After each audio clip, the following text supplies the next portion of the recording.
Bem-vindos a mais um programa Um Fato, Duas Visões. Hoje com o nosso convidado Cláudio de Souza e ele vem falar sobre o MEC, sendo assessor técnico do MEC. Ao meu lado, parceira da produção, a Márcia, que é da Faculdade Ciências Humanas e da Saúde, e por mim, Neide, da Faculdade de Educação. Bem-vindo, Cláudio. Muito obrigado pelo convite, é uma honra estar aqui com vocês. E a pergunta que temos que não quer calar, enfim, qual é o papel do Ministério de Educação e Cultura frente ao processo educacional que a gente está vivendo?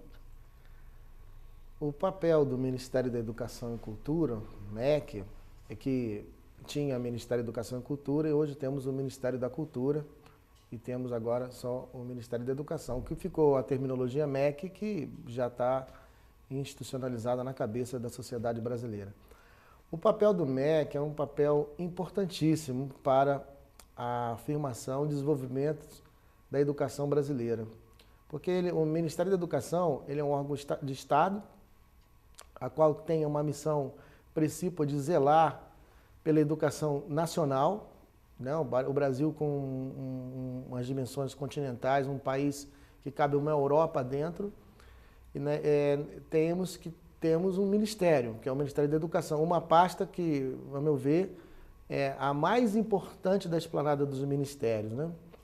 O Ministério da Educação é uma pasta que tem o segundo maior recurso da União, e a história do MEC e a relação do MEC com o desenvolvimento da educação é muito bonita e, no entanto, cabe aqui fazermos algumas reflexões sobre esse papel que o MEC tem. Um papel que, de uns anos para cá, o Ministério ele sofreu as intempéries, né, e as variações da história de 30 anos para cá. Nós já tivemos um Ministério mais presente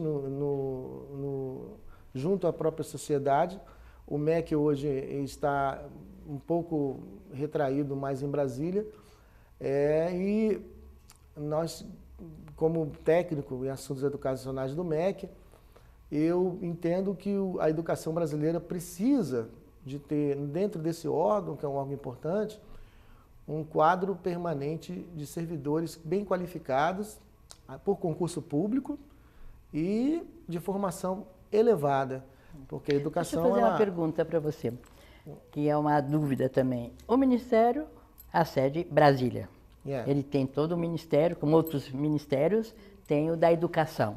Sim. Nesse Ministério da Educação, os problemas da educação, por exemplo, o aluno que sai da escola, evasão escolar, falta de verbas, chegam a ele de que jeito?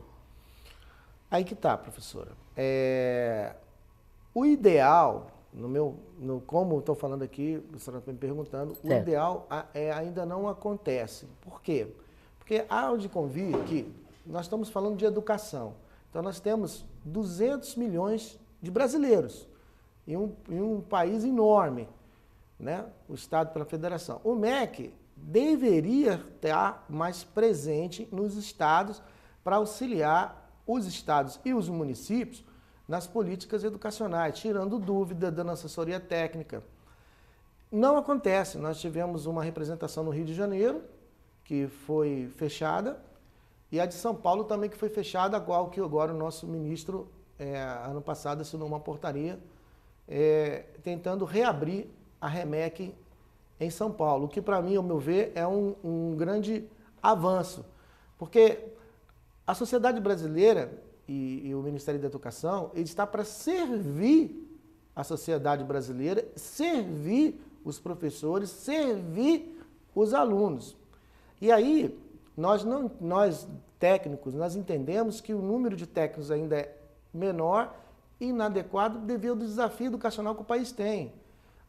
Quantos você, assim, a gente cobre que área ou que lugares a gente tem representação e quais os que a gente não tem? Mais. Eu defendo uma representação em cada estado. Seria muito mais pertinente, mais interessante se o MEC estivesse presente fisicamente em cada estado. Nós tínhamos Por quê? Por quê? Porque, olha só, Educação é uma coisa complexa, doutora. Os problemas que a gente recebe em Brasília, recebe por meio à distância, ou por e-mail, ou denúncias, ou reclamações, ou problemas, precisam ser resolvidos. Então, como é que o país vai cuidar de resolver, por exemplo, se um ministério ficar isolado só em Brasília? Né? Fica a pergunta. Não haveria necessidade do MEC estar presente para tirar as dúvidas e trabalhar na construção e na afirmação das políticas educacionais? Não está. Então, nós temos um número de servidores de carreira dentro do MEC em número insuficiente, nós temos 1.121 servidores. Se formos comparar isso com outros países, nós temos um número menor, o que deixa o Ministério amarrado e lento, né? E quando sim, assim, um tanto quanto atravancado. O Brasil tem coisas de excelência dentro do país, né? Mas nós temos desafios a serem vencidos, né? Nós temos, por exemplo, uma CAPES, que é fantástica, uma referência mundial. Temos um INEP, que é um Instituto Nacional de Pesquisa, que é uma autarquia extremamente importante, que trabalha com pesquisa educacional. E nós temos o MEC, que é propriamente dito, que é a parte executiva, a parte que trabalha a execução das políticas. Há um desconhecimento por parte da sociedade brasileira, grande parte da sociedade, e aí eu quero colocar aqui a importância de que cada brasileiro, cada estudante, cada professor conheça a estrutura educacional do país. Por incrível que pareça, a maioria das pessoas não conhecem. E quando elas não conhecem, o que elas conhecem é MEC, fica na cabeça delas. Então, quando aparece, por exemplo, algum tipo de problema, que aparece sempre problema, né? A gente está sempre recebendo, por exemplo, em Brasília, alunos, professores, né? Manifestantes, com toda a razão, e com sofrimento no coração, porque eu, no caso, como técnico, e outros colegas também, nós somos uma minoria, né, dentro da estrutura do MEC. Então, o Ministério é importante, o papel dele é importante. O que as pessoas precisam entender é que o Ministério, longe dos estados e dos municípios, em nada vai ajudar a qualidade da educação desse país. Em nada. Né? Muito pelo contrário, vai ter um desperdício de recursos enormes, né? Porque o trabalho dos técnicos não nós temos um acordo, a Pacto Federativo, tem os estados e municípios e tem a União e tem o MEC, né? Que precisa trabalhar junto aos estados e aos municípios como um órgão de auxílio técnico, né? De construção. O problema da educação do Brasil, um dos maiores problemas, é a descontinuidade das políticas públicas educacionais. Cria-se programas, cria-se consultores a peso de ouro, prensam ideias, mas depois, como nós vamos acompanhar o desenvolvimento da política educacional do país? De que maneira nós vamos avaliar, monitorar e até corrigir e aprender com isso, se nós não estivermos trocando junto com a base e com a própria sociedade? Mas aí eu percebo que há um esforço dos estados e das coligações, e através inclusive de alguns órgãos como a Undime, Associação de Diretores de Ensino, AMPAI, Associação dos Profissionais de Educação, mesmo a CONTEE, de fazer um esforço de se aproximar destes órgãos para trazer influências, né? Quer dizer, influencia através das manifestações, através dos documentos, ao MEC. Ao chegar lá, como é distribuído isso? Vai para vocês técnicos, vai direto para o ministro, há uma triagem, há uma questão política, o que está acontecendo? Eu tenho que falar da importância do MEC, mas eu também tenho que dizer para vocês que o MEC é uma vitrine política, né? O Ministério da Educação, em Brasília, tudo é política. Sim. Né? Tudo é política, tá? Assim, e o MEC é um ministério muito visado pela classe política, porque quem passa pelo MEC, o MEC dá visibilidade. Né? Nós temos o exemplo do meu ex-chefe, o meu querido ministro Fernando Haddad, que passou pelo ministério e depois foi eleito o prefeito de São Paulo. Então, agora, qual a verdadeira situação do MEC? Nós temos lá hoje 80% dos cargos preenchidos por indicação política e de consultoria paga peso de ouro, enfim, consultoria é importante, mas nós que somos da casa, que somos uma minoria, porque o pessoal da casa, aquelas pessoas que ficam na instituição, eles são importantes porque eles têm a memória institucional do Ministério e eles têm aquilo que a gente chama, que é o mais importante da educação, o que tem propriedade técnica para falar, olha, isso vai dar certo, isso não vai dar certo. E vai falar com propriedade porque tem experiência acumulada, viu, trabalhou, viu que a coisa está indo para um lado que, olha, não é bom não. Então, esse trabalho, por exemplo, eu trabalhei também como supervisor do ensino superior, a gente escolhe uma instituição. Só um exemplo, posso dar um exemplo?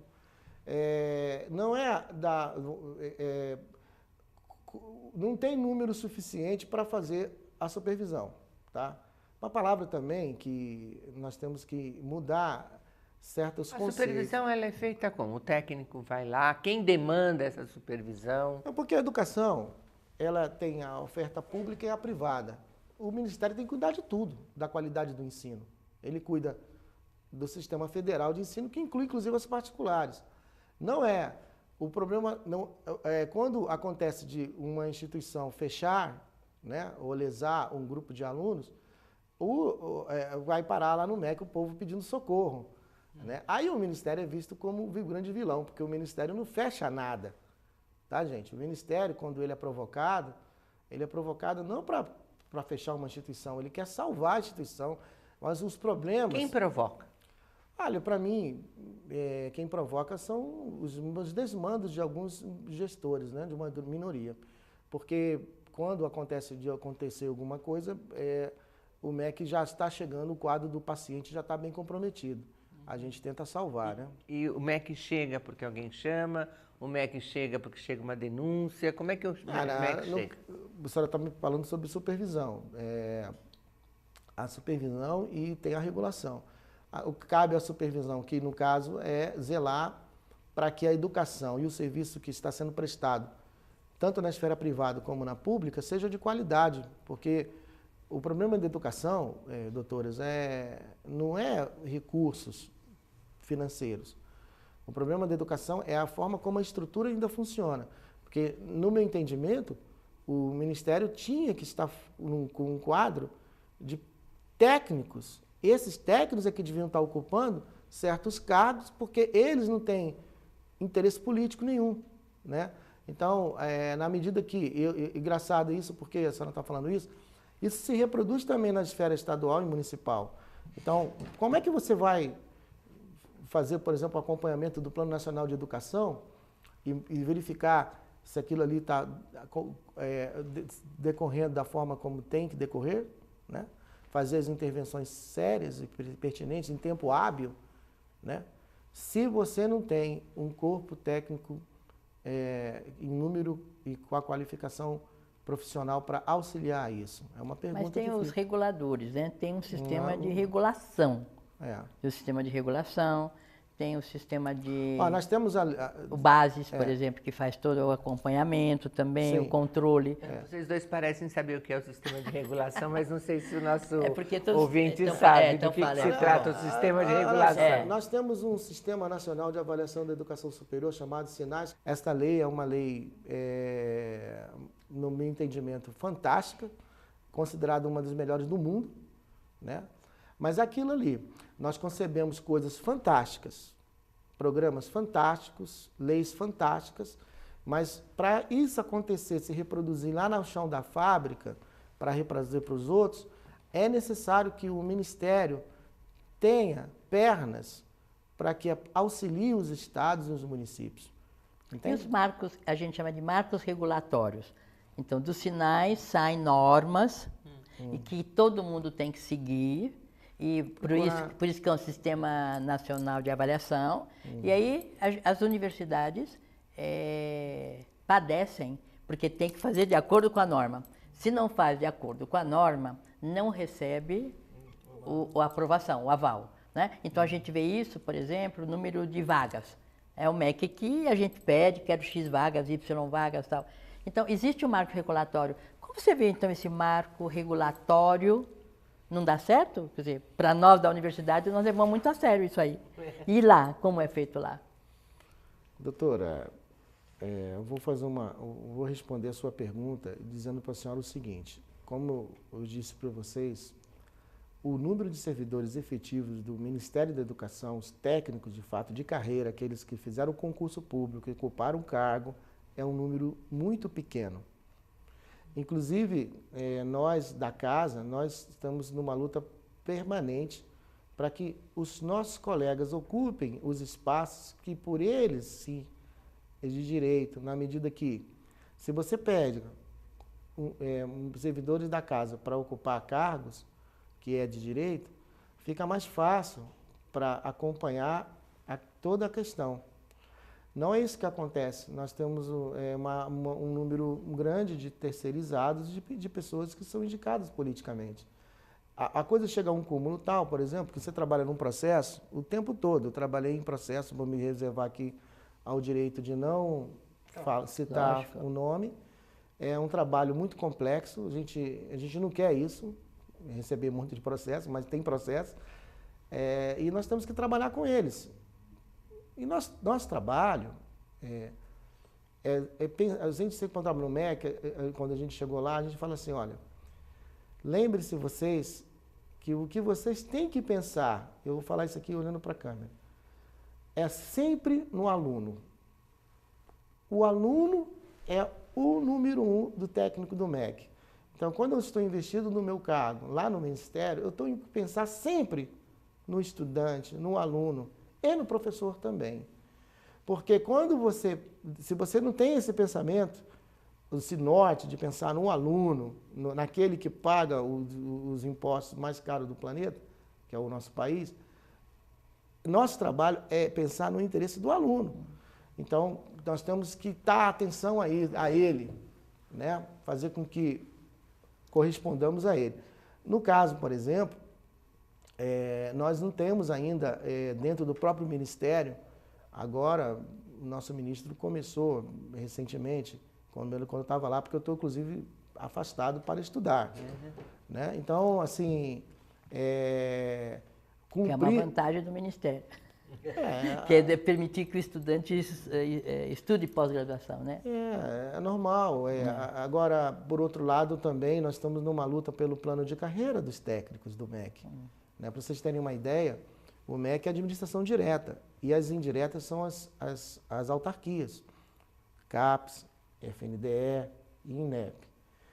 A CAPES, o FNDE e o INEP, elas só existem porque existe o MEC. Elas servem ao Ministério da Educação, são autarquias. Pasme... O que é uma autarquia, Cláudio? A autarquia é um órgão do Estado brasileiro, né, que é criado por lei específica para prestar um determinado serviço. No caso do INEP, é pesquisa, CAPES, capacitação, né, FNDE, que é vamos dizer assim, a chave do cofre. E olha, pequenos, o FNDE libera grandes cursos de dinheiro.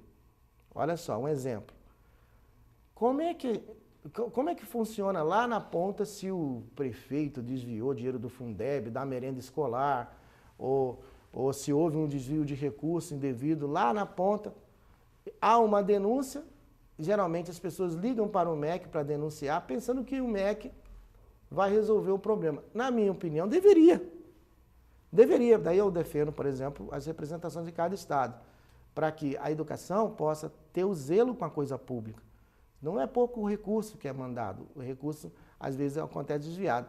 O pessoal vai para a justiça, aí vai para o Tribunal de Contas da União, aí demora a apurar, aí demora, o estrago já está feito. Por quê? Porque as pernas do MEC estão confinadas a Brasília. Eu acho que está ficando interessante, mas eu queria explorar um outro lado. Sim. Você trabalhou na organização da Jovens e Adultos, não é isso? Para o telespectador e para as senhoras, eu ocupo aqueles 2 cargos que a Constituição prevê, o de professor e técnico. Eu comecei a minha carreira na educação como professor. E como professor, meu cargo tem lá na Secretaria de Educação do Distrito Federal. Estou lá há 21 anos. Lá eu fiz pedagogia pela UNB, enfim. Quando abriu o concurso do MEC em 2005, eu me inscrevi, eu tinha acabado a graduação em 2004, e lógico, o sonho de trabalhar no MEC, né? A alegria de você entrar numa instituição que respira educação 24 horas por dia é uma coisa muito apaixonante. Nós que trabalhamos lá, nós temos uma alegria enorme de estar lá. E qual foi a tarefa que você fez, que você montou, que sofreu uma consequência positiva para o sistema? Ah, muitos. Então, conta um para nós. Eu sei do EJA, vamos dizer assim. Quer dizer, como que nós usufruímos de algumas ações técnicas que nos beneficiam? Olha, eu participei diretamente do PROEJA. Claro que é PROEJA. O PROEJA é um programa que une educação técnica profissional para o público jovem e adulto. E por que o PROEJA foi criado? Porque o país tem um passivo enorme de jovens e adultos que não terminaram a sua escolarização, né? E a Rede Federal de Educação Técnica Profissional foi convidada a ser o polo indutor de uma política, um programa chamado PROEJA, para que abrissem as suas federais, suas portas, para acolher o aluno jovem adulto, para estudar, se capacitar, terminar seus estudos e dar continuidade à sua vida, porque os documentos é educação ao longo da vida, né? Então, eu participei, eu pari junto lá com a doutora Jaqueline. Aí, tá vendo? Uma coisa boa, hein? Se não tivesse lá, a gente não teria. É verdade. Precisa ter boas cabeças, hein? É uma coisa que eu aprendi, doutora, lá no MEC, logo que eu entrei, eu quero falar isso para os outros professores também, que querem fazer concurso para lá. Eu trabalhava em sala de aula, então, a minha visão de professor, de sala de aula, né? Aquela visão docente, sala de aula. Quando eu fiz o concurso do MEC e fui para o MEC em 2005, a coisa foi enorme. Logo em 2005 eu participei de um simpósio ao lado de grandes educadores, pessoas de alto nível. Então, o MEC tem essa vantagem. Você é da educação e você está rodeado de pessoas extremamente inteligentes e que você cresce muito com isso. Mas você pode fazer a diferença se você estiver lá. Ou seja, se você tiver ideias boas e possa fazer projetos esses que a base sustenta, é o que a gente sonha, que os técnicos façam isso. Né? Nós agora, a senhora falando isso, né? Como nós temos um ministério que não está do jeito que precisa estar. O Ministério da Educação ficou na gestão do ex-presidente Fernando Henrique Cardoso, o tempo todo sem concurso público. Depois veio a gestão do presidente Lula, houve um concurso, né, da qual eu fiz, e ainda assim, muitos entraram naquele concurso e muitos já saíram. Por que saíram e não ficaram? Porque chegaram lá, houve um encantamento inicial e depois um certo desencantamento pelo fato de que o próprio Ministério da Educação, da administração direta, não tem um plano de carreira para os seus próprios servidores. A gente falar isso assim é uma coisa absurda. Então, nós vimos o ex-ministro Fernando Haddad falando de plano de carreira para Estado, plano de carreira para município, e a gente falava, ministro, e o nosso plano de carreira? Então, nós estamos numa luta aí para que, por exemplo, o meu cargo TAI, que é técnico em ciências educacionais, é um cargo em extinção, porque a intenção mesmo é terceirizar tudo. E nós não queremos que isso aconteça, porque o TAI, ele é importante, inclusive foi um cargo criado na década de 70. Inclusive, ele existe em todos os outros ministérios também.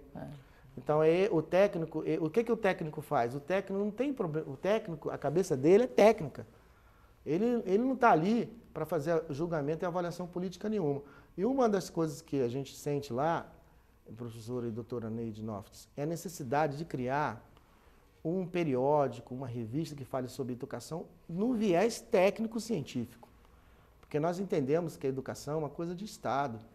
Então, nós precisamos escrever, produzir, falar sobre educação, e a gente entende que aquelas pessoas que ocupam os órgãos tanto na esfera federal como na esfera estadual e municipal, aquelas pessoas que estão há muito tempo, né, estão ali pelo concurso, não estão ali por indicação política, elas têm algo a falar e algo a contribuir e a melhorar o sistema. Você fala em visão sistema de educação. A visão sistema de educação é verdade. Nosso desafio é enorme, nós temos um problema que o Estado brasileiro valoriza de fato a educação, colocando como prioridade número 1 na agenda. E aí a gente entende, por exemplo, que eu enumerei 5... Nós estamos terminando, eu queria que você já fizesse suas considerações. Olha, se perguntarem para mim, Cláudio, qual os maiores problemas da educação do país? Você que tem 22 anos de professor, 11 anos como técnico do MEC. Bom, eu diria que o problema maior da educação não é dinheiro. Tirem isso da cabeça de vocês. Inclusive o pré-sal é importante que vá à parte para a educação. O problema é de gestão, o problema é de valorização dos trabalhadores de educação, porque para falar em educação tem que olhar para o professor brasileiro. E o professor do brasileiro está doente. O professor brasileiro está adoecendo. O professor brasileiro não tem um piso salarial digno. Não tem, então nós temos que cuidar disso aí. A descontinuidade das políticas, porque precisamos ter mais pessoas de quadro técnico do que de quadro político.